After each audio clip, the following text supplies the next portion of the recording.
నువ్వు లక్షాధికారి అయిపోయావు అంటూ ఉపన్యాసాలు ఇచ్చారు పదే పదే. ఉమ్, ఆ 10,000 రూపాయలు తీసుకున్న మహిళలందరూ ప్రతి ఒక్క మహిళకి వేశారు ఖచ్చితంగా. మళ్ళీ అక్కడ ప్రాబ్లం వస్తుందని అంటే అంతకుముందు ఓట్లని డబ్బులు పెట్టి కొనటం అనే కాన్సెప్ట్ లో ప్రభుత్వపు డబ్బులతో కొనడం అన్నది అప్పుడే స్టార్ట్ అయింది.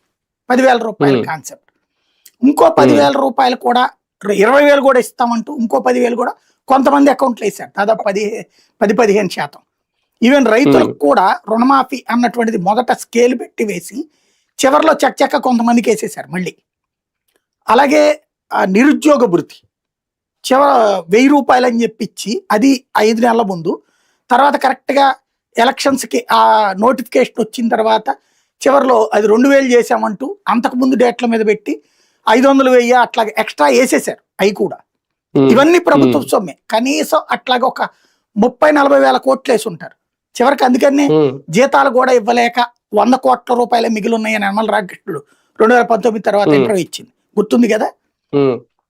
ఇవన్నీ ఇచ్చారు కాబట్టి చివరిలో ప్రజలందరూ ఆ డబ్బులు తీసుకుని ఎగబడిపోయి ఓట్లు వేశారని తెలుగుదేశం భావించింది ఆ రోజున. తెలుగుదేశం అనుకూల మీడియా కూడా అదే రాసింది. 10,000 దెబ్బ బాగా పనిచేసింది. క్రిందటిసారి అప్పట్లో ఓ రకంగా దగ్గరలో వచ్చినాయి. అప్పుడు ప్రతిపక్ష స్థానం కూడా వచ్చింది కదా 2014లో వైసీపీకి. దాదాపు 67 వైసీపీ గెలిచింది, 104 ఆ రోజున వీళ్ళు గెలిచింది దగ్గర. అది కూటమికి. ఒకటి అప్పుడు చీరాల ఎమ్మెల్యే ఏదో వేరే పార్టీగా పెట్టి పేరు పెట్టి సమైక్యాంధ్ర అని సంథింగ్ ఏదో పార్టీ పేరు పెట్టి చీరాల ఒక్కటి గెలిచారు. మొత్తం 3 గెలిచినట్టు అప్పుడు ప్లేయర్స్. తెలుగుదేశం